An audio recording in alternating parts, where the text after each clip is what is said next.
শুরু থেকে একটু বলবেন? আমরা তো এখানে বিচার পাচ্ছি না, আমরা ওইদিকে যাওয়ার উদ্দেশ্যে রওনা দিচ্ছি, এই জন্য সেটা করছি। ওইদিকে যাওয়ার জন্য আমাদেরকে বাধা দিচ্ছি।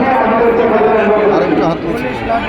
আচ্ছা, আজকে আমরা জানি যে আপনারা প্রেস ক্লাবে গেলেন শান্তিপূর্ণ কর্মসূচি করার জন্য, কিন্তু পুলিশ কেন আপনাদের উপরে হয়তো এটা তো ঠিক না, আমরা জানি না যে ওরা কেন এই কাজটা করছে। আমরা তো এখানে কিছু করিনি।